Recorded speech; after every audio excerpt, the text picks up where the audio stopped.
وَلَقَدْ يَسَّرْنَا الْقُرْآنَ لِلذِّكْرِ فَهَلْ مِن مُّدَّكِرٍ۔ اور ہم نے قرآن کو سمجھنے کے لیے آسان کر دیا، تو کوئی ہے جو سمجھے۔ صوت القرآن، قرآن کی آواز۔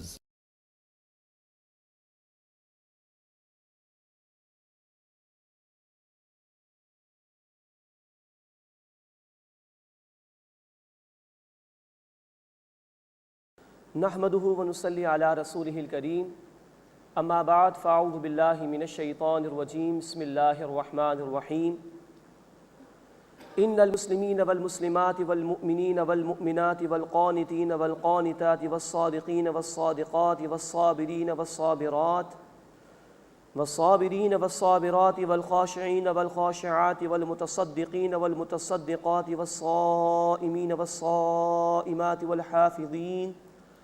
والحافظين فروجهم والحافظات والذاكرين الله كثيرا والذاكرات أعد الله لهم مغفرة وأجرا عظيما صدق اللہ العظیم۔ سورۃ الاحزاب آیت نمبر 35 سے ہم اپنا مطالعہ شروع کر رہے ہیں۔ اب 5واں رکوع اس سورہ مبارکہ کا شروع ہو رہا ہے۔ یہاں اللہ تعالیٰ نے اہل ایمان کی بڑی عمدہ صفات بیان فرمائی ہیں، اور حضرت زید رضی اللہ تعالیٰ عنہ جو نبی صلی اللہ علیہ وسلم کے منہ بولے بیٹے تھے، ان کے حوالے سے ایک معاملہ ذکر کیا گیا ہے کہ ان کی شادی ہوئی تھی حضرت زینب رضی اللہ تعالیٰ عنہا سے، جو نبی صلی اللہ علیہ وسلم کی پھوپھی تھیں۔ پھر طلاق کا معاملہ ہوا، اور پھر اللہ کے رسول صلی اللہ علیہ وسلم کا نکاح ہوا حضرت زینب رضی اللہ تعالیٰ عنہا سے۔ کیونکہ یہ منہ بولے بیٹے تھے تو منافقین کی طرف سے بھی ایک الزام تراشی کا معاملہ ہوا، اس کو اللہ تعالیٰ نے یہاں اس رکوع میں بیان فرمایا ہے۔ اب آیت نمبر 35 میں اہل ایمان کی صفات کا ذکر ہے۔ مردوں کا ذکر علیحدہ کیا گیا اور عورتوں کا ذکر علیحدہ کیا گیا۔ مسند احمد کی روایت ہے کہ حضرت ام سلمہ رضی اللہ تعالیٰ عنہا اور دیگر صحابیات بھی سوال کیا کرتی تھی رسول اکرم صلی اللہ علیہ وسلم سے کہ قرآن میں مردوں کا ذکر تو بہت آتا ہے، خواتین کا ذکر ہی نہیں آتا۔ تو اس مقام پر اللہ تعالیٰ نے کئی صفات بیان فرمائی اہل ایمان کی، اور مردوں کا ذکر علیحدہ فرمایا اور عورتوں کا تذکرہ علیحدہ فرمایا۔ ان المسلمین والمسلمات، بے شک مسلمان مرد اور مسلمان عورتیں، والمؤمنین والمؤمنات، اور مومن مرد اور مومن عورتیں، والقانتین والقانتات، اور فرما بردار مرد اور فرما بردار عورتیں، والصادقین والصادقات، اور سچے مرد اور سچی عورتیں، والصابرین والصابرات، اور صبر کرنے والے مرد اور صبر کرنے والی عورتیں، والخاشعین والخاشعات، اور عاجزی اختیار کرنے والے مرد اور عاجزی اختیار کرنے والی عورتیں، والمتصدقین والمتصدقات، اور صدقہ کرنے والے مرد اور صدقہ کرنے والی عورتیں، والصائمین والصائمات، اور روزہ رکھنے والے مرد اور روزہ رکھنے والی عورتیں، والحافظین فروجہم والحافظات، اور اپنی شرمگاہوں کی حفاظت کرنے والے مرد اور حفاظت کرنے والی عورتیں، والذاکرین اللہ کثیرا والذاکرات، اور کثرت سے اللہ کا ذکر کرنے والے مرد اور عورتیں، اعد اللہ لہم مغفرۃ واجرا عظیما، اللہ نے ان کے لیے بخشش اور اجر عظیم تیار کیا ہے۔ اللہ تعالی ہمیں بھی اپنے محبوب بندوں کی صفات اختیار کرنے کی توفیق عطا فرمائے۔ اس کے بعد اب حضرت زینب رضی اللہ تعالی عنہا، جو کہ نبی صلی اللہ علیہ وسلم کی پھوپھی تھیں، جن کا نکاح ہوا تھا حضرت زید رضی اللہ تعالی عنہ سے، جو منہ بولے بیٹے تھے نبی صلی اللہ علیہ وسلم کے، ان کے معاملے کو بیان کیا جا رہا ہے۔ وَمَا كَانَ لِمُؤْمِنٍ وَلَا مُؤْمِنَةٍ، اور کسی مومن مرد اور کسی مومن عورت کے لیے جائز نہیں، گنجائش ہی نہیں، اذا قضى اللہ ورسولہ امرا، کہ جب فیصلہ فرما دے اللہ تعالیٰ اور اس کے رسول صلی اللہ علیہ وسلم کسی معاملے میں، ان یکون لہم الخیرۃ من امرہم، کہ پھر اہل ایمان کے لیے ان کے کام میں کوئی اختیار رہ جائے۔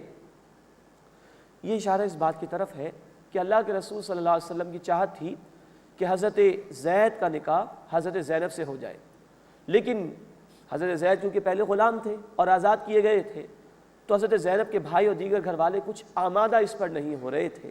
اس کے حوالے سے کہا گیا کہ جب اللہ کے رسول کی چاہت ہے تو اس چاہت کے مطابق تم عمل کرو۔ وَمَن يَعْصِ اللَّهَ وَرَسُولَهُ، اور جو اللہ کی نافرمانی کرے گا اور اس کے رسول صلی اللہ علیہ وسلم کی نافرمانی کرے گا، فَقَدْ ضَلَّ ضَلَالًا مُبِينًا، تو وہ کھلی اور واضح گمراہی میں جا پڑا۔ یہ ہے اہمیت ہمارے دین میں اللہ کے حکم کی بھی اور اللہ کے رسول صلی اللہ علیہ وسلم کے حکم کی بھی، کہ جب ان کا کوئی حکم آ جائے تو پھر بندے کو سر تسلیم خم کر دینا چاہیے۔ وَإِذْ تَقُولُ لِلَّذِي أَنْعَمَ اللَّهُ عَلَيْهِ وَأَنْعَمْتَ عَلَيْهِ، اور اے نبی صلی اللہ علیہ وسلم یاد کیجئے جب آپ اس شخص سے کہہ رہے تھے، مراد زید رضی اللہ تعالی عنہ، کہ جن پر اللہ نے انعام کیا اور آپ نے بھی ان پر انعام کیا، امسک علیک زوجک واتق اللہ، کہ اپنی اہلیہ کو اپنے پاس روکے رکھو اور اللہ کا تقوی اختیار کرو، وتخفی فی نفسک ما اللہ مبدی، اور آپ پوشیدہ رکھ رہے تھے اپنے دل میں وہ بات جس کو اللہ تعالیٰ ظاہر فرمانے والا تھا، وتخشى الناس، اور اے نبی صلی اللہ علیہ وسلم آپ لوگوں کا ڈر اختیار کر رہے تھے، واللہ احق ان تخشاہ، اور اللہ زیادہ حقدار ہے کہ آپ اسی کی خشیت اختیار کریں۔ فلما قضى زید منها وطرا، کہ جب زید رضی اللہ تعالیٰ عنہ نے ان سے یعنی اپنی اہلیہ سے اپنی حاجت پوری کر لی، مراد طلاق دے ہی دی، زوجناکہا، تو ہم نے انہیں یعنی زینب رضی اللہ تعالی عنہ کو آپ کے نکاح میں دے دیا، لِكَيْ لَا يَكُونَ عَلَى الْمُؤْمِنِينَ حَرَجٌ فِي أَزْوَاجِ أَدْعِيَائِهِمْ، تاکہ اہل ایمان پر کوئی تنگی نہ رہے اپنے منہ بولے بیٹوں کی بیویوں کے بارے میں کہ وہ ان سے نکاح کر لیں، اِذَا قَضَوْا مِنْهُنَّ وَطَرًا، جبکہ وہ منہ بولے بیٹے ان بیویوں سے اپنی حاجت پوری کر لیں یعنی طلاق دے دیں، وَكَانَ أَمْرُ اللَّهِ مَفْعُولًا، اور اللہ کا فیصلہ پورا ہو کر رہنے والا تھا۔ اب یہ ہے تفصیل، اس کو قرآن نے یہاں بیان کیا۔ اللہ کے رسول صلی اللہ علیہ وسلم کی پھوپھی ذات بہن زینب رضی اللہ تعالی عنہ کا نکاح ہو گیا تھا حضرت زید رضی اللہ تعالی عنہ سے۔ اللہ تعالیٰ نے وحی کے ذریعے سے نبی صلی اللہ علیہ وسلم کو بتا دیا تھا کہ یہ بات بنے گی نہیں، اور اے نبی صلی اللہ علیہ وسلم آپ کو پھر حضرت زینب رضی اللہ تعالی عنہ سے نکاح کرنا ہوگا۔ چنانچہ یہی ہوا، حضرت زید رضی اللہ تعالی عنہ وہ آزاد کردہ غلام تھے، اور حضرت زینب رضی اللہ تعالیٰ عنہ خاندانی خاتون تھی، بات بن نہیں سکی، مزاج بن نہیں سکا، اور بالآخر معاملہ یہ ہوا کہ حضرت زید رضی اللہ تعالیٰ عنہ نے طلاق کا فیصلہ کیا۔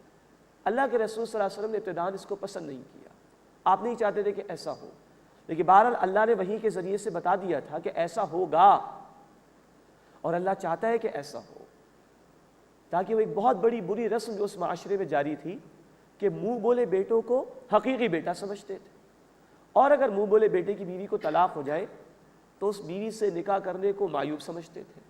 اس بری رسم کو ختم کرنا چاہا تھا اللہ تعالیٰ نے اپنے حبیب صلی اللہ علیہ وسلم کے ذریعے سے، کیونکہ معاملہ بہت بڑا تھا اس معاشرے کے لوگوں کے لیے، تو اللہ تعالیٰ نے چاہا کہ نبی کریم صلی اللہ علیہ وسلم کے ذریعے سے ہی یہ معاملہ رفع دفع ہو، تو اللہ نے یہ معاملہ کرایا بالفعل، طلاق ہوئی حضرت زینب رضی اللہ تعالیٰ عنہا کو، اور اس کے بعد اللہ تعالیٰ نے جامع ترمذی کی حدیث ہے 7 آسمانوں کے اوپر نکاح کیا حضرت زینب رضی اللہ تعالیٰ عنہا کا نبی کریم صلی اللہ علیہ وسلم سے، اور اس پر حضرت زینب رضی اللہ تعالیٰ عنہا خوشی محسوس کرتی تھی کہ میرا نکاح اللہ نے پڑھایا 7 آسمانوں کے اوپر۔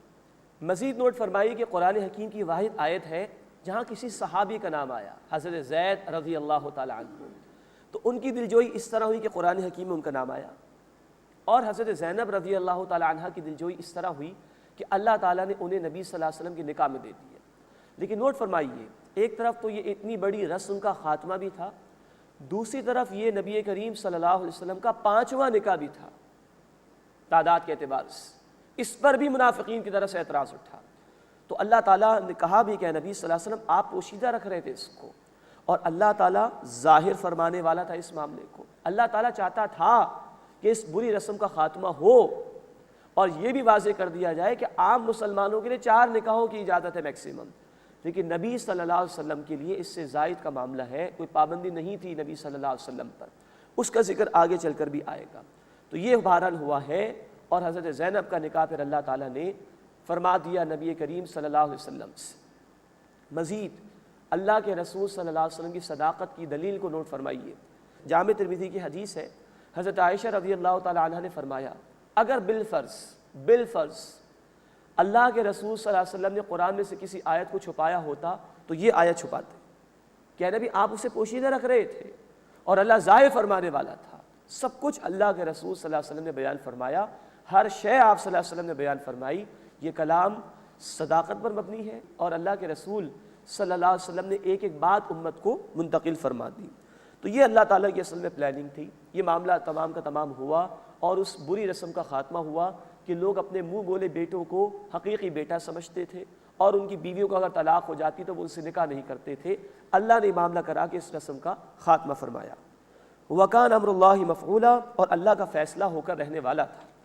مَا كَانَ عَلَى النَّبِيِّ مِنْ حَرَجٍ فِي مَا فَرَضَ اللَّهُ لَهُ، نبی صلی اللہ علیہ وسلم کے لیے اس بارے میں کوئی حرج نہیں جو اللہ نے ان کے لیے فرض فرما دیا. وہ اللہ نے چاہا تھا کہ ایسا ہو، اللہ رب العزت نے فرض کیا ہے نبی صلی اللہ علیہ وسلم پر، اور اسی کے ذریعے سے اہل ایمان کو بھی واضح کر دیا گیا کہ اگر ان کے منہ بولے بیٹے اپنی بیویوں کو طلاق دے دیں یا منہ بولے بیٹوں کا انتقال ہو جائے اور ان کی بیویاں عدت پوری کر لیں تو ان سے نکاح کرنا جائز ہے. لیکن اللہ کے رسول صلی اللہ علیہ وسلم کے لیے فرض کیا گیا تاکہ اس رسم کا خاتمہ ہو اور لوگوں کی اس غلط فہمی کو دور کر دیا جائے. سنت اللہ فی الذین خلو من قبل، اللہ کی یہی سنت رہی ہے ان کے بارے میں جو پہلے گزرے ہیں. وَكَانَ أَمْرُ اللَّهِ قَدْرًا مَقْدُورًا، اور اللہ کا حکم صحیح اندازے کے ساتھ مقرر کیا گیا ہے. جو فیصلہ بھی اللہ تعالیٰ نے فرمایا بہت عمدہ فرمایا. الَّذِينَ يُبَلِّغُونَ رِسَالَاتِ اللَّهِ وَيَخْشَوْنَهُ، وہ کہ جو اللہ کا پیغام پہنچاتے ہیں اور اسی اللہ سے ڈرتے ہیں. وَلَا يَخْشَوْنَ أَحَدًا إِلَّا اللَّهُ، اور اللہ کے سوا کسی ایک سے بھی نہیں ڈرتے. وَكَفَى بِاللَّهِ حَسِيبًا، اور اللہ کافی ہے حساب لینے کے اعتبار سے. یعنی اللہ کے رسولوں کو جو بھی اللہ نے حکم دیا انہوں نے پہنچایا، جو بھی حکم اللہ نے دیا اس پر پورا پورا عمل کیا، اور اللہ کے رسول اللہ ہی سے ڈرتے تھے. تو یہ واضح کر دیا کہ نبی آپ لوگوں کی خشیت کا لحاظ نہ رکھیں، آپ لوگوں کا خوف نہ رکھیے، اللہ کی خشیت اختیار کیجئے اور جو حکم ہے اس پر عمل کر دیجئے. ما کان محمد ابا احد من رجالکم، محمد صلی اللہ علیہ وسلم تم میں سے مردوں میں سے کسی کے والد نہیں، ولکن رسول اللہ، لیکن اللہ کے رسول ہیں. وخاتم النبیین، اور انبیاء کے خاتم ہیں. یعنی انبیاء کا سلسلہ آپ پر آ کر مکمل ہو گیا، مہر لگا دی گئی اللہ کی طرف سے. وَكَانَ اللَّهُ بِكُلِّ شَيْءٍ عَلِيمًا، اور اللہ ہر شے کا علم رکھنے والا ہے. اب سلسلہ کلام کے اعتبار سے مراد یہ ہے کہ زید رضی اللہ تعالیٰ عنہ آپ کے منہ بولے بیٹے تھے، حقیقی بیٹے نہیں، اور آپ مردوں میں سے کسی کے والد نہیں. آپ کے بیٹوں کا چھوٹی عمر میں انتقال ہو گیا تھا. ہاں آپ کی 4 بیٹیاں بڑی ہوئی ہیں، تو مردوں میں سے کسی کے والد نہیں. ولکن رسول اللہ، اللہ کے رسول ہیں. وخاتم النبیین، اور انبیاء کے خاتم ہیں. آپ پر آ کر نبوت کا سلسلہ مکمل ہو گیا. تو یہ رسم اگر آپ کے ذریعے سے ختم نہ کی جاتی، یہ غلط فہمی آپ کے ذریعے سے دور نہ کی جاتی، تو آپ کے بعد کون آ کر اس معاملے کو رفع دفع کرتا. تو یہ ہے کہ جو سلسلہ کلام کے اعتبار سے ختم نبوت کا مفہوم ہوا. نمبر 2، یہ الفاظ عام ہیں. اللہ کے رسول صلی اللہ علیہ وسلم کی رسالت تمام انسانیت کے لیے ہے. نوٹ فرمائیے، پہلے رسول بھیجے جاتے تھے کسی ایک قوم کے لیے تو دوسری قوم میں رسول کی ضرورت ہوتی تھی. پہلے ہدایات اللہ کی طرف سے دی جاتی تھی، زمانے کا ایوولوشن ہو جایا کرتا تھا، انسانیت کا ایوولوشن ہو جایا کرتا تھا، نئی ہدایت کی ضرورت ہوتی تھی، اللہ کسی اور رسول کو بھیج دیا کرتے تھے. پہلی کتابوں میں تحریف ہو جایا کرتی تھی، نئی کتابوں کی ضرورت پیش آ جاتی تھی. نبی صلی اللہ علیہ وسلم کے حوالے سے یہ تینوں باتیں ختم ہو گئیں. نمبر 1، آپ کی رسالت کسی قوم کے لیے نہیں، تمام انسانیت کے لیے. سورہ الاعراف آیت 158، سورہ سبا آیت نمبر 28، سورۃ الفرقان آیت نمبر 1، سورہ الانبیاء آیت نمبر 107. بار بار قرآن نے کہا کہ آپ کی رسالت تمام انسانیت کے لیے ہے. نمبر 2، اب کسی نئی ہدایت کی ضرورت نہیں. انسان جب اپنی ایوولوشن کی انتہا پر پہنچ گیا، سلطنتوں کا نظام بھی وجود میں آ گیا، ایک سوشل ایوولوشن کی بھی انتہا ہو گئی اور ایک انٹلیکچوئل ایوولوشن کی بھی انتہا ہو گئی، تو اللہ نے آخری کلام عطا فرما دیا قرآن، اور دین مکمل کر دیا. سورہ المائدہ آیت نمبر 3، الیوم اکملت لکم دینکم، آج میں نے تمہارے لیے تمہارے دین کو مکمل کر دیا، کسی نئی ہدایت کی ضرورت نہیں. نمبر 3، جو کتاب اللہ نے نازل فرمائی نبی کریم صلی اللہ علیہ وسلم پر، اللہ نے اس کی حفاظت کا ذمہ لے لیا، اس میں تحریف نہیں ہو سکتی.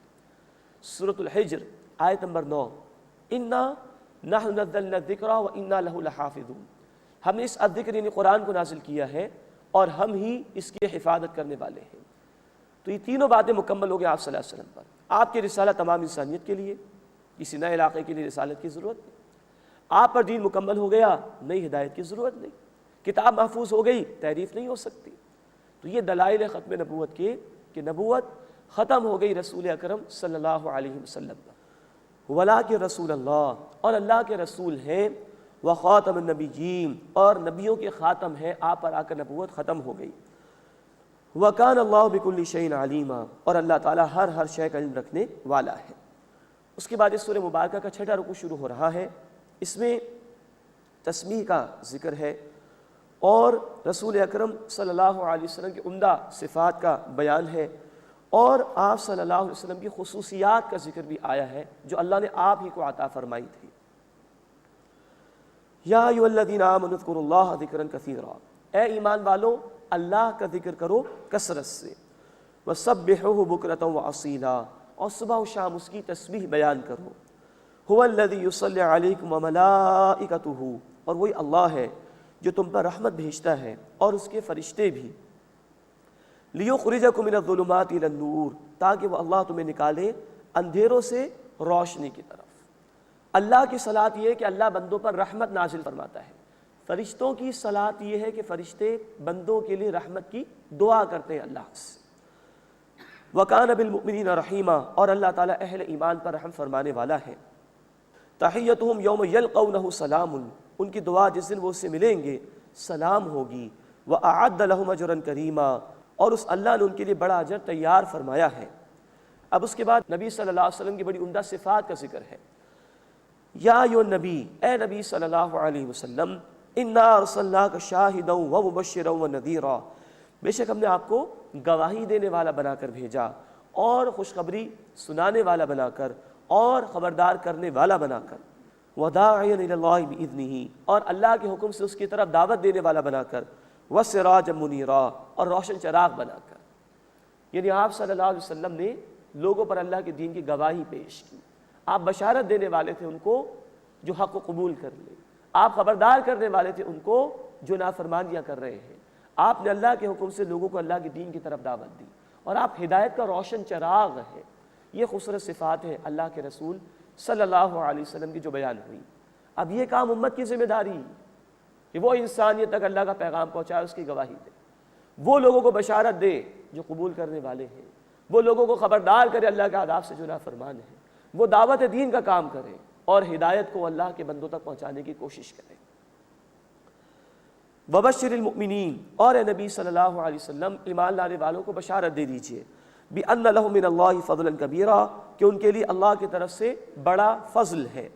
وَلَا تُطِعِ الْكَافِرِينَ وَالْمُنَافِقِينَ، اور کفر کرنے والوں اور منافقین کی بات کو اہمیت نہ دیجئے۔ وَدَعْ أَذَاهُمْ، اور ان کی تکلیف کا خیال نہ کیجئے۔ وَتَوَكَّلْ عَلَى اللَّهِ، اور اللہ پر بھروسہ کیجئے۔ وَكَفَىٰ بِاللَّهِ وَكِيلًا، اور اللہ کافی ہے بطور کارساز کے۔ اب ایک مسئلہ بیان ہو رہا ہے رخصتی اور عدت کے حوالے سے۔ مراد یہ کہ اگر رخصتی سے پہلے طلاق دے دیے کسی کو تو عدت بالکل نہیں ہوگی، اس مسئلے کو یہاں پر بیان کیا گیا۔ طلاق کے تفصیلی احکامات سورۃ البقرہ میں ہم پڑھ چکے ہیں، یہاں اس ضمن میں ایک مسئلے کا بیان ہے۔ یا ایھا الذین آمنوا، اے وہ لوگ جو ایمان لائے ہو، اذا نکحتم المؤمنات، جب تم مومن عورتوں سے نکاح کرو، ثم طلقتموہن من قبل ان تمسوہن، پھر تم انہیں اس سے پہلے طلاق دو کہ تم نے انہیں ہاتھ لگایا ہو، یعنی تعلق قائم نہیں کیا، فما لکم علیہن من عدۃ تعتدونہا، تو نہیں ہے تم پر کہ ان کی عدت پوری کراؤ، یعنی رخصتی سے پہلے ہی، تعلق قائم کرنے سے پہلے ہی طلاق دے دی تو کوئی عدت نہیں ہے۔ فمتعوہن، ہاں انہیں کچھ مال دے دو، وسرحوہن سراحا جمیلا، اور انہیں عمدگی کے ساتھ رخصت کر دو۔ باقی تفصیل ہم پڑھ چکے سورۃ البقرہ میں کہ اگر رخصتی سے پہلے ہی طلاق دے دی، مہر مقرر تھا تو نصف دینا ہوگا، اور کچھ مقرر نہیں ہے تو کچھ نہ کچھ دے کر اچھے طریقے پر رخصت کر دینا چاہیے۔ اس کے بعد اب نبی کریم صلی اللہ علیہ وسلم کی کچھ خصوصیات کا ذکر آ رہا ہے۔ پہلی بات بیان ہو رہی کہ آپ صلی اللہ علیہ وسلم کے لیے نکاح کے حوالے سے تعداد کی پابندی نہیں تھی۔ فرمایا کہ یا ایھا النبی، اے نبی صلی اللہ علیہ وسلم، انا احللنا لک ازواجک اللاتی آتیت اجورہن، ہم نے حلال کیا آپ کے لیے وہ بیویاں جن کو آپ نے ان کا مہر ادا کر دیا، وما ملکت یمینک، اور جو آپ کی کنیزیں ہیں، مما افاء اللہ علیک، ان میں سے جو اللہ نے آپ کے ہاتھ لگا دی، آپ ان کے مالک ہو گئے، وبنات عمک، اور آپ کی چچا کی بیٹیاں، وبنات عماتک، اور آپ کی پھپھیوں کی بیٹیاں، و بنات خالک، اور آپ کی ماموں کی بیٹیاں، و بنات خالاتک، اور آپ کی خالاؤں کی بیٹیاں، اللاتی ہاجرن معک، جنہوں نے آپ کے ساتھ ہجرت کی۔ اب پہلی بات نوٹ فرمائیے کہ نبی صلی اللہ علیہ وسلم کے لیے تعداد کی پابندی نہیں تھی۔ یہ وہ معاملہ ہے کہ جس پر مغرب کی طرف سے بھی بہت اعتراضات کیے جاتے ہیں، اور کچھ لا علمی کی وجہ سے مسلمان بھی پریشان ہو جاتے ہیں۔ نوٹ فرمائیے، اللہ کے رسول صلی اللہ علیہ وسلم کا سب سے پہلا نکاح 25 برس کی عمر میں ہوا، جبکہ ایک انسان کی جو بھی جنسی خواہش ہے وہ اپنی انتہا پر ہوتی ہے۔ اس وقت آپ کا نکاح ہوا حضرت خدیجہ الکبریٰ رضی اللہ تعالی عنہا سے، جو تقریباً 40 برس کی تھی، اور ان کے انتقال تک آپ صلی اللہ علیہ وسلم نے کوئی نکاح نہیں کی۔ ان کے بعد جو آپ نے کئی نکاح کیے تو ایک خاتون تھی حضرت عائشہ رضی اللہ تعالی عنہا جو کباری، کئی نکاح وہ تھے جو آپ نے بیوہ خواتین سے کیے، جن میں 54 اور 55 برس کی خواتین بھی شامل ہیں۔ مزید نوٹ کیجئے، اتنے نکاحوں کی اجازت جو اللہ نے آپ کو دی تھی اس میں کئی حکمتیں ہیں۔ حضرت عائشہ رضی اللہ تعالی عنہا، ان سے 2000 سے زیادہ احادیث روایت کی گئی۔ حضرت ام سلمہ رضی اللہ تعالی عنہا، ان سے 300 سے زیادہ احادیث نقل کی گئی۔ حضرت ام حبیبہ رضی اللہ تعالی عنہا، یہ ابو سفیان کی بیٹی تھی، جو بہت بڑے سردار تھے مشرکین کے، بعد میں یہ بھی ایمان لے آئے تھے۔ حضرت صفیہ رضی اللہ تعالی عنہا ایک بہت بڑے یہودی قبیلے سے تعلق رکھتی تھیں، جب نکاح ہو گیا نبی صلی اللہ علیہ وسلم کا ان سے تو وہ مخالفت اس قبیلے کی ختم ہو گئی۔ حضرت میمونہ رضی اللہ تعالی عنہا، یہ ایک بہت بڑا سردار تھا نجد کا، اس کی بہن تھی۔ اسی طرح حضرت عائشہ رضی اللہ تعالی عنہا حضرت ابوبکر صدیق رضی اللہ تعالی عنہ کی بیٹی ہیں، تو اور حمایت ابوبکر صدیق کی آپ کو مل گئی، گویا کہ حضرت حفصہ رضی اللہ تعالی عنہا حضرت عمر فاروق رضی اللہ تعالی عنہ کی بیٹی ہیں، اور گویا ان کی حمایت نبی صلی اللہ علیہ وسلم کو مل گئی۔ یہ مقاصد کے تحت اللہ تعالیٰ نے ان نکاحوں کی اجازت دی۔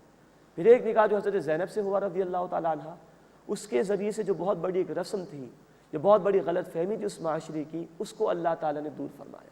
ان مقاصد کے ساتھ اللہ کے رسول صلی اللہ علیہ وسلم کو نکاحوں کی اجازت دی گئی 4 سے زائد کی۔ وَامْرَأَةً مُؤْمِنَةً، اور وہ مومن عورت، اِن وَهَبَتْ نَفْسَهَا لِلنَّبِيِّ، جو اپنے آپ کو نبی صلی اللہ علیہ وسلم کے سامنے پیش کر دے۔ ان اراد النبی ان یستنکحها، اگر نبی صلی اللہ علیہ وسلم چاہیں کہ انہیں اپنے نکاح میں لے لیں۔ مراد یہ ہے کہ مہر کی پابندی نہیں تھی نبی صلی اللہ علیہ وسلم کے لیے، بقیہ مسلمانوں کے لیے پابندی ہے، لیکن کوئی خاتون از خود اپنے آپ کو نبی صلی اللہ علیہ وسلم کے حوالے کر دے تو مہر کی پابندی نہیں تھی۔ یہ دوسری خصوصیت ہے جو اس مقام پر نبی صلی اللہ علیہ وسلم کے حوالے سے بیان کی گئی۔ وَامْرَأَةً مُؤْمِنَةً إِن وَهَبَتْ نَفْسَهَا لِلنَّبِيِّ، اور وہ مومن عورت جو اپنے آپ کو نبی صلی اللہ علیہ وسلم کے سامنے پیش کر دے۔ ان اراد النبی ان یستنکحها، اگر نبی صلی اللہ علیہ وسلم ان خاتون کو اپنے نکاح میں لینا چاہیں، خالصۃ لک من دون المؤمنین، اے نبی صلی اللہ علیہ وسلم یہ خاص آپ کے لیے ہے اہل ایمان کے علاوہ۔ قد علمنا ما فرضنا علیہم فی ازواجہم، یقیناً ہمیں معلوم ہے جو ہم نے ان کی عورتوں اور جو ہم نے ان کی بیویوں کے بارے میں فرض کیا، وما ملکت ایمانہم، اور جو ان کی کنیزوں کے بارے میں فرض کیا۔ یہ سب کچھ اللہ نے حکم دیا تھا نبی صلی اللہ علیہ وسلم کو، یہ اجازتیں اللہ کے رسول صلی اللہ علیہ وسلم کو اللہ تعالیٰ نے عطا فرمائی تھی۔ لکی لا یکون علیک حرج، تاکہ آپ صلی اللہ علیہ وسلم پر کوئی تنگی نہ رہے۔ وکان اللہ غفورا رحیما، اور اللہ تعالیٰ بہت بخشنے والا، مسلسل رحم فرمانے والا ہے۔ ترجی من تشاء منہن وتؤوی الیک من تشاء، اے نبی صلی اللہ علیہ وسلم آپ جس کو چاہیں ان میں سے دور رکھیں اور جسے چاہیں اپنے پاس رکھیں۔ اب یہ تیسری خصوصیت بیان ہو رہی ہے نبی صلی اللہ علیہ وسلم کی، کہ بیویوں کے درمیان مساوات قائم رکھنا آپ صلی اللہ علیہ وسلم کے لیے ضروری نہیں تھا، فرض نہیں تھا۔ عام اہل ایمان کو اس شرط پر ایک سے زائد نکاح کی اجازت دی گئی ہے کہ وہ عدل کی شرط کو پورا کریں گے، لیکن نبی صلی اللہ علیہ وسلم کے لیے اس کی پابندی نہیں تھی۔ لیکن نوٹ فرمائیے، آپ صلی اللہ علیہ وسلم نے اس کی پابندی کی اور مساوات کی ممکنہ حد تک کوشش کی ازواج مطہرات کے درمیان۔ ہاں یہ ضرور کہا حضرت عائشہ رضی اللہ تعالی عنہا کے زمین میں خاص طور پر کہ اللہ جو دل کا معاملہ اس پر مجھے اختیار نہیں، تو غیر اختیاری چیز پر اللہ میری پکڑ نہ کیجیے، ورنہ آپ صلی اللہ علیہ وسلم نے ازواج مطہرات کے درمیان بالکل برابری کا معاملہ فرمایا ہے۔ وَمَنِ ابْتَغَيْتَ مِمَّنْ عَزَلْتَ فَلَا جُنَاحَ عَلَيْكَ، اور ان میں سے جس کو آپ صلی اللہ علیہ وسلم نے اپنے پاس سے دور کر دیا تو آپ پر کوئی حرج نہیں کہ آپ دوبارہ انہیں طلب کر لیں۔ یہ اشارہ اس بات کی طرف ہے کہ حضرت سودا رضی اللہ تعالی عنہا کا بیان احادیث میں آیا ہے کہ جب وہ بوڑھی ہو گئی تھیں تو انہوں نے اپنے حصے کی باری بھی حضرت عائشہ رضی اللہ تعالی عنہ کے حوالے کر دی تھی، تو اللہ کے رسول صلی اللہ علیہ وسلم نے کچھ زیادہ وقت لگایا حضرت عائشہ رضی اللہ تعالی عنہ کے پاس، خاص طور پر بیماری کے دور میں بھی۔ اس کے متعلق اللہ تعالیٰ فرما رہے کہ اگر آپ کبھی کسی کو علیحدہ بھی کر دیں آپ واپس ان کو لے سکتے ہیں۔ ذالک ادنی ان تقر اعینہن ولا یحزن، یہ زیادہ قریب ہے کہ اس سے ان کی آنکھیں ٹھنڈی رہیں اور وہ غم زدہ نہ ہوں۔ وَيَرْضَيْنَ بِمَا آتَيْتَهُنَّ كُلُّهُنَّ، اور وہ سب اس پر راضی رہیں جو آپ نے ان سب کو عطا کیا۔ یعنی کہ یہ کہ جو ہم پڑھ چکے ہیں اس سے قبل کہ جب وہ آیت تخیر کا معاملہ آیا تھا تو اللہ کے رسول صلی اللہ علیہ وسلم نے کہہ دیا کہ دنیا چاہیے تو مجھ سے لے کر فارغ کر دوں، میں تمہیں مجھ سے لے لو، میں تمہیں فارغ کر دوں۔ ان سب نے کہا کہ ہمیں اللہ اور اس کا رسول پسند ہے، تو اللہ تعالیٰ نے بھی ازواج مطہرات کو ان باتوں پر راضی کر دیا تھا کہ وہ نبی صلی اللہ علیہ وسلم کے ساتھ خوش رہیں۔ اس کی طرف اس مقام پر اشارہ کیا گیا۔ واللہ یعلم ما فی قلوبکم، اور اللہ جانتا ہے جو کچھ تمہارے دلوں میں ہے۔ وکان اللہ علیما حلیما، اور اللہ خوب جاننے والا، حلم والا ہے، تحمل والا ہے۔ لا یحل لک النساء من بعد، حلال نہیں اے نبی صلی اللہ علیہ وسلم آپ کے لیے اس کے بعد عورتیں۔ اب یہ ایک وقت آیا کہ پھر اللہ کے رسول صلی اللہ علیہ وسلم کے لیے بھی پابندی لگا دی گئی کہ اب آپ مزید نکاح نہیں کر سکتے، اور یہ گویا کہ ازواج مطہرات کی دلجوئی بھی تھی کہ انہی ازواج مطہرات سے اللہ بھی راضی ہے، اور اب نبی صلی اللہ علیہ وسلم کے لیے مزید نکاح کرنے کی پابندی لگا دی گئی۔ تو آپ کے نکاح میں پھر 9 بیویاں رہی ہیں اور 2 کنیزوں کا معاملہ تھا جو آپ صلی اللہ علیہ وسلم نے اختیار کیا، پھر آپ پر پابندی لگا دی گئی۔ لا یحل لک النساء من بعد، حلال نہیں آپ کے لیے اس کے بعد اور مزید عورتیں۔ ولا ان تبدل بہن من ازواج، اور نہ یہ کہ آپ ان سے اور عورتیں بدل لیں، انہیں بھی اکتفا کیجئے، یہ دلجوئی ازواج مطہرات کے لیے۔ ولو اعجبک حسنہن، اگرچہ ان کے علاوہ اور خواتین کا حسن آپ کو عمدہ لگے۔ الا ما ملکت یمینک، سوائے آپ کی کنیزوں کے۔ وکان اللہ علی کل شیء رقیبا، اور اللہ تعالیٰ ہر شے پر نگہبان ہے۔ حضرت ماریہ اور حضرت ریحانہ یہ 2 کنیزیں تھیں جو آپ کے حرم میں رہیں، اور بقیہ 9 ازواج مطہرات جن سے آپ صلی اللہ علیہ وسلم کا نکاح ہوا تھا۔ اس کے بعد 7واں رکوع اس سورہ مبارکہ کا آ رہا ہے، اس میں کچھ احکامات عطا کیے گئے ہیں گھروں میں داخلے کے حوالے سے اور اجازت طلب کرنے کے اعتبار سے، اور حجاب کا ذکر ہے جو اس رکوع میں آیا ہے جس کا حکم دیا گیا، اور نبی صلی اللہ علیہ وسلم پر درود کا اہتمام کرنے کی تلقین کی گئی ہے۔ یا ایھا الذین آمنوا، اے وہ لوگوں جو ایمان لائے ہو، لا تدخلوا بیوت النبی، نبی صلی اللہ علیہ وسلم کے گھروں میں داخل نہ ہو، الا ان یؤذن لکم، سوائے اس کی کہ تمہیں اجازت دی جائے، الی طعام، کھانے کے لیے، غیر ناظرین اناہ، اس کھانے کے پکنے کا انتظار نہ کرو۔ یہ پہلا حکم نبی صلی اللہ علیہ وسلم کے ذریعے سے دیا گیا کہ جب ان کے گھر میں داخل ہو تو اجازت طلب کرو۔ اور مزید نوٹ فرمائیے، ہم پڑھ چکے سورۃ النور آیت نمبر 27 میں اہل ایمان کو حکم ہے کہ دوسروں میں گھروں کے داخل ہونے سے پہلے اجازت طلب کریں۔ سورہ احزاب سن 5 ہجری میں آئی تو اس حکم کا آغاز نبی صلی اللہ علیہ وسلم کے گھر سے ہوا۔ سورہ النور سن 6 ہجری میں آئی، اہل ایمان کو بھی حکم دیا گیا کہ دوسروں کے گھروں میں داخل ہونے سے پہلے اجازت طلب کرو۔ غیر ناظرین اناہ، اس کھانے کے پکنے کا انتظار نہ کرو، مراد ہے کہ نبی صلی اللہ علیہ وسلم کے وقت کا لحاظ رکھو، اور اسی کے ذریعے سے ہمیں عام طور پر یہ حکم دیا گیا کہ دوسروں کے اوقات میں ہم ڈسٹربنس پیدا نہ کریں، خلل پیدا نہ کریں، جو بھی متعین وقت اس موقع پر آ جانا چاہیے اور کھا پی کر انسان کو چلے جانا چاہیے۔ غیر ناظرین اناہ، اس کے یعنی کھانے کے پکنے کا انتظار نہ کرو۔ ولیکن اذا دعیتم فادخلوا، بلکہ جب تمہیں بلایا جائے تو تم داخل ہو جاؤ۔ فاذا طعمتم فانتشروا، جب تم کھانا کھا لو تو چلے جایا کرو۔ ولا مستأنسین لحدیث، اور باتوں میں مشغول مت رہو۔ ان ذالکم کان یؤذی النبی، بے شک یہ بات نبی صلی اللہ علیہ وسلم کو تکلیف پہنچاتی ہے۔ فیستحیی منکم، بس وہ تم سے شرماتے ہیں، ان کی تربیت میں شفقت ہے، نرمی ہے، وہ تمہیں منع نہیں کرتے۔ واللہ لا یستحیی من الحق، اور اللہ تعالیٰ حق بیان فرمانے سے جھجک محسوس نہیں کرتا۔ بخاری شریف کی حدیث ہے، جب حضرت زینب رضی اللہ تعالیٰ عنہا سے نکاح ہو گیا نبی صلی اللہ علیہ وسلم کا، اس کے بعد ولیمے کا اہتمام ہوا تو لوگ بیٹھے رہے، اٹھ کے نہیں جا رہے تھے، تو نبی صلی اللہ علیہ وسلم کا وقت بڑا قیمتی تھا، اس کے اندر خلل پیدا ہو رہا تھا، تو کہہ دیا گیا کہ واللہ لا یستحیی من الحق، اور اللہ تعالیٰ حق بات کے بیان سے شرماتا نہیں ہے۔ وَإِذَا سَأَلْتُمُوهُنَّ مَتَاعًا، اور جب تمہیں ان یعنی ازواج مطہرات سے کوئی شے مانگنی ہو، فَاسْأَلُوهُنَّ، تو ان سے مانگو، من وراء حجاب، حجاب کے پیچھے سے، یہ قرآن حکیم میں خود حجاب کا لفظ اللہ تعالیٰ نے استعمال فرمایا۔ اول خطاب ہے صحابہ کرام رضی اللہ تعالیٰ عنہم اجمعین، تم مانگو ان ازواج مطہرات سے پردے کے پیچھے سے۔ انبیاء کے بعد اہم ترین ہستیاں صحابہ کرام رضی اللہ تعالیٰ عنہم اجمعین، اور دنیا کی خواتین میں پاکیزہ ترین خواتین ازواج مطہرات، ان لوگوں سے پاکیزہ اور کون ہو سکتا ہے؟ لیکن کہا جا رہا ہے کہ اے نبی کے صحابہ، نبی کے ازواج مطہرات سے کچھ مانگنا ہے تو پردے کے پیچھے سے مانگو۔ اندازہ کیجئے اس حکم کا۔ فرمایا ذالکم اطہر لقلوبکم وقلوبہن، یہ بات تمہارے اور ان کے دلوں کے لیے زیادہ پاکیزہ تر ہے۔ اندازہ کیجئے کتنے پاک لوگ تھے وہ، جن کی تربیت محمد رسول اللہ صلی اللہ علیہ وسلم نے کی تھی۔ قرآن ان کے لیے کہہ رہا ہے کہ حجاب کا خیال رکھو، پردے کے پیچھے سے مانگو، یہ زیادہ پاکیزہ تر ہے۔ آج لوگ کہتے ہیں کہ ہمیں اپنی بیٹیوں اور بہنوں پر اعتماد ہے، پردے کی ضرورت نہیں۔ معاذ اللہ، کیا اللہ تعالیٰ کو صحابہ کرام پر اعتماد نہیں تھا؟ اللہ تعالیٰ کو نبی صلی اللہ علیہ وسلم کے ازواج مطہرات پر اعتماد نہیں تھا؟ غور کرنا چاہیے۔ کوئی ہر دھرمی پر آ جائے تو بات الگ ہے، ورنہ قرآن کی آیت بالکل صاف، حجاب کے پیچھے سے۔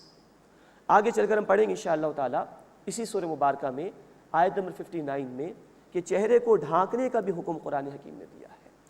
یہ ہے حجاب کے احکامات جو اس سورہ مبارکہ میں آئے ہیں۔ اس آیت کے نزول کے بعد ازواج مطہرات فرماتی ہیں کہ ہم نے اپنے گھروں پر پردے لٹکا لیے تھے، اور کوئی بھی غیر محرم کوئی سوال کرتا تو پردے کے پیچھے سے وہ سوال ہم سے کیا کرتا تھا۔ مسند احمد کی حدیث ہے، اللہ کے رسول صلی اللہ علیہ وسلم نے فرمایا کوئی بھی مرد کسی غیر محرم عورت کے ساتھ یا کوئی عورت کسی نامحرم مرد کے ساتھ تنہائی میں نہ رہے، جب یہ دو ہوتے ہیں تو تیسرا ان کے ساتھ شیطان ہوتا ہے۔ اتنا خیال ہے اللہ کو ہمارے دلوں کی پاکیزگی کا، اس لیے اللہ تعالیٰ نے یہ احکامات بالکل واضح طور پر ہمیں عطا فرمائے۔ اللہ ہمیں ان احکامات کا یقین عطا فرمائے اور ان پر عمل کرنے کی توفیق عطا فرمائے۔ وما کان لکم ان تؤذوا رسول اللہ، اور تمہارے لیے جائز نہیں کہ تم اللہ کے رسول کو ایذا پہنچاؤ۔ یہ منافقین کی طرف اشارہ ہے، وہ لعن طعن کیا کرتے تھے، اعتراضات کیا کرتے تھے، پریشان کیا کرتے تھے۔ ولا ان تنکحوا ازواجہ من بعدہ ابدا، اور نہ یہ جائز ہے کہ نبی صلی اللہ علیہ وسلم کے بعد ان کی ازواج مطہرات سے نکاح کرو، حرام۔ ان ذالکم کان عند اللہ عظیما، بے شک یہ بات اللہ کے نزدیک بہت بڑی ہے۔ ان تبدوا شیئا، اگر تم کوئی بات ظاہر کرو، او تخفوہ، یا اسے چھپاؤ، فإن اللہ کان بکل شیء علیما، تو بے شک اللہ ہر شے کا علم رکھنے والا ہے۔ اب پردے کے حوالے سے کچھ ذکر آ رہا ہے کہ کن مردوں کے سامنے پردے کا وہ حکم نہیں ہے ایک عورت کے لیے کہ جو محرم مرد ہیں، یعنی کہ جن سے کبھی بھی نکاح نہیں ہو سکتا۔ ایک محرم مرد کے سامنے عورت اپنی زینت کا اظہار کر سکتی ہے، ان محرم مردوں کا یہاں پر ذکر ہو رہا ہے۔ نوٹ فرمائیے، یہ تفصیل پہلے بھی آ چکی ہے سورۃ النور آیت نمبر 31 میں، وہاں تفصیل بیان ہوئی تھی کہ عورت محرم مردوں کے سامنے اپنی زینت کا اظہار کر سکتی ہے، ان کے سامنے وہ کھلے چہرے کے ساتھ بھی آ سکتی ہے۔ لا جناح علیہن، ان عورتوں پر کوئی گناہ نہیں ہے، فی آبائہن، اپنے والدوں کے بارے میں، ولا ابنائہن، اور نہ اپنے بیٹوں کے بارے میں، ولا اخوانہن، اور نہ اپنے بھائیوں کے بارے میں، ولا ابناء اخوانہن، اور نہ اپنے بھتیجوں کے بارے میں، ولا ابناء اخواتہن، اور نہ اپنے بھانجوں کے بارے میں، ولا نسائہن، اور نہ اپنی عورتوں کے بارے میں، یعنی کہ غیر مسلم عورتیں اس میں شامل نہیں، اور مسلمانوں میں سے بھی وہ عورتیں جو صاحب کردار نہ ہو وہ بھی اس میں شامل نہیں۔ اپنی عورتیں جن کا کردار عمدہ ہو، جانی پہچانی ہو، ان کے سامنے بھی زینت کا اظہار ایک عورت کر سکتی ہے۔ ولا ما ملکت ایمانہن، اور نہ ان کی اپنی کنیزوں کے بارے میں، ان کے سامنے زینت کا اظہار جائز ہے، چہرہ کھلا ہو سکتا ہے۔ واتقین اللہ، اور اللہ کا تقوی اختیار کرو۔ ان اللہ کان علی کل شیء شہیدا، بے شک اللہ تعالیٰ ہر شے پر قدرت رکھنے والا ہے۔ اس کے بعد درود کا اہتمام کرنے کا حکم آ رہا ہے۔ ان اللہ وملائکتہ یصلون علی النبی، بے شک اللہ تعالیٰ اور اس کے فرشتے نبی صلی اللہ علیہ وسلم پر رحمت بھیجتے ہیں۔ اللہ کی رحمت یہ، اللہ کی صلاۃ یہ کہ اللہ تعالیٰ رحمت نازل فرمائے اپنے حبیب صلی اللہ علیہ وسلم پر، یہ صلاۃ کے معنی اللہ کے اعتبار سے۔ فرشتوں کی صلاۃ یہ کہ وہ رحمت کی دعائیں کریں نبی صلی اللہ علیہ وسلم کے لیے۔ ان اللہ و ملائکتہ یصلون علی النبی، بے شک اللہ تعالیٰ اور اس کے فرشتے نبی صلی اللہ علیہ وسلم پر رحمت بھیجتے ہیں، جس کو عام اصطلاح میں ہم درود کہتے ہیں۔ یا ایھا الذین آمنوا، اے وہ لوگوں جو ایمان لائے ہو، صلو علیہ، تم بھی ان پر درود بھیجو، مراد ان کے لیے رحمت کی دعا کرو، وسلموا تسلیما، اور خوب سلام بھیجو۔ یہ آیت نازل ہوئی تو صحابہ کرام رضی اللہ تعالیٰ عنہ اجمعین نے سوال کیا اللہ کے رسول صلی اللہ علیہ وسلم سے کہ اللہ کے رسول سلام کرنا تو ہمیں آتا ہے، درود کیسے پڑھیں، رحمت کی دعا کیسے کریں؟ تو بخاری شریف میں تفصیل ہے، آپ صلی اللہ علیہ وسلم نے درود ابراہیمی سکھایا جو ہم نمازوں میں پڑھتے ہیں۔ اللہم صلی علی محمد وعلی آل محمد کما صلیت علی ابراہیم وعلی آل ابراہیم انک حمید مجید، اللہم بارک علی محمد وعلی آل محمد کما بارکت علی ابراہیم وعلی آل ابراہیم انک حمید مجید۔ مزید نوٹ کیجئے، کہا جا رہا ہے ایمان والوں تم اپنے رسول صلی اللہ علیہ وسلم پر درود بھیجو اور سلام بھیجو۔ جتنا ایمان ہوگا اتنا انسان درود کا اہتمام کرے گا، سلام کا اہتمام کرے گا۔ اللہ کے رسول صلی اللہ علیہ وسلم نے بد دعا دی، یہ جامع ترمذی کی حدیث ہے کہ تباہ و برباد ہو جائے وہ شخص کہ جس کے سامنے میرا نام آئے اور وہ مجھ پر درود نہ پڑھے صلی اللہ علیہ وسلم۔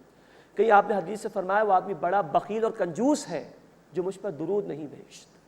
آپ نے جمعے کے دن ہمیں درود کے کثرت کی تلقین فرمائی ہے کہ خاص طور پر جمعے کی شب میں اور جمعے کے دن درود کا اہتمام کرنا چاہیے۔ کہیں فرمایا ایک حدیث مبارکہ میں آپ نے کہ جو مجھ پر ایک مرتبہ درود بھیجتا ہے اللہ تعالیٰ 10 مرتبہ اس پر رحمت نازل فرماتے ہیں۔ اندازہ کیجیے، اللہ ہمیں اپنے حبیب صلی اللہ علیہ وسلم پر درود بھیجنے اور سلام بھیجنے کا اہتمام کرنے کی توفیق عطا فرمائے۔ ان الذین یؤذون اللہ ورسولہ، بے شک وہ لوگ جو اللہ تعالیٰ اور اس کے رسول صلی اللہ علیہ وسلم کو ایذا پہنچاتے ہیں، لعنہم اللہ فی الدنیا والآخرہ، اللہ نے ان پر دنیا اور آخرت میں لعنت فرمائی، وأعد لهم عذابا مہینا، اور اللہ تعالیٰ نے ان کے لیے رسوا کرنے والا عذاب تیار کیا ہے۔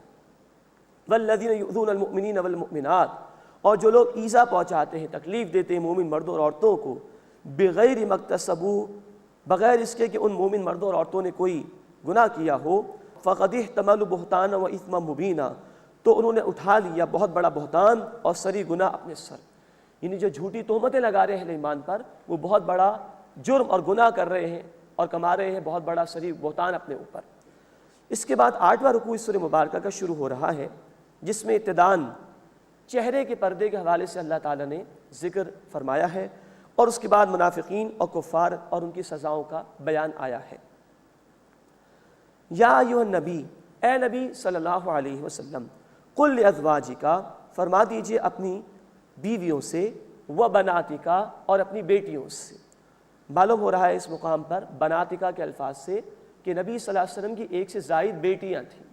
کچھ لوگ کہتے ہیں کہ آپ صلی اللہ علیہ وسلم کی ایک ہی بیٹی تھی حضرت فاطمہ رضی اللہ تعالیٰ عنہ، یہ بات غلط ہے۔ بنات یہ بنتن کی جمع عربی کے اعتبار سے کم از کم اس کا اطلاق 3 پر ہوتا ہے۔ نبی صلی اللہ علیہ وسلم کی 4 بیٹیاں تھیں جو بڑی ہوئی ہیں، لیکن بیٹوں کا چھوٹی عمر میں انتقال ہو گیا تھا۔ یا ایھا النبی، اے نبی صلی اللہ علیہ وسلم، قل لازواجک، فرما دیجیے اپنی بیویوں سے، وبناتک، اور اپنی بیٹیوں سے، ونساء المؤمنین، اور اہل ایمان کی عورتوں سے، یدنین علیہن من جلابیبہن، کہ وہ اپنی چادروں میں سے گھونگھٹ لٹکا دیا کریں۔ اب نوٹ فرمائیے، جلباب جس کی جمع ہے جلابیب، اس مقام پر قرآن نے لفظ استعمال کیا۔ ابن مسعود رضی اللہ تعالیٰ عنہ اور دیگر صحابہ فرماتے ہیں کہ اس سے مراد بڑی چادر ہے جو پورے جسم کو کور کر لے اور اس میں سے سر کے اوپر سے کچھ لٹکا لیا جائے۔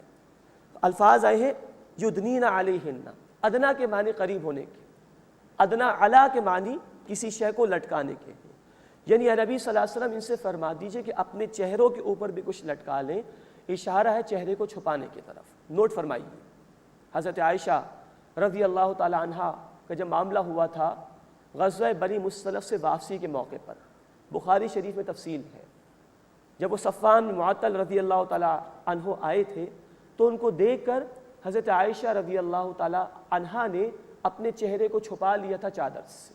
فخبرت وجہی عنہ بجلبابی، فرمایا کہ میں نے اپنی جلباب، اپنی چادر سے ان سے اپنے چہرے کو چھپا لیا تھا۔ تو ازواج مطہرات بھی سمجھتی ہیں جس کا مطلب ہے چہرے کو چھپانا. اور امت کے تمام مفسرین صحابہ کرام سے لے کر اس دور کے مفسرین تک اس بات پر متفق ہیں کہ اس سے مراد یہ ہے کہ ایک عورت جب کسی غیر محرم مرد کے سامنے جائے تو اس کو زیادہ اہتمام کرنا ہے اپنے آپ کو پوشیدہ رکھنے کا. بڑی چادر ہو اور چہرے کو بھی وہ چھپا لے, وہ نقاب کی صورت ہو یا اوپر سے گھونگھٹ لٹکا لیا جائے جس میں چہرہ عورت کا غیر محرم مرد کو نظر نہ آئے, یہ اس میں شامل ہے.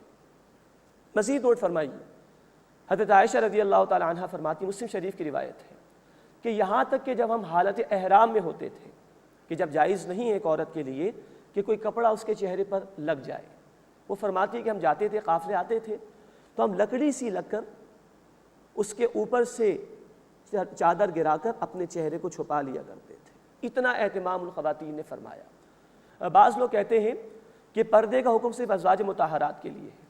یہ آیت بتا رہی ہے کہ اے نبی اہل ایمان کی عورتوں سے بھی کہہ دیجئے کہ وہ بھی چھپائے رکھیں اس کو.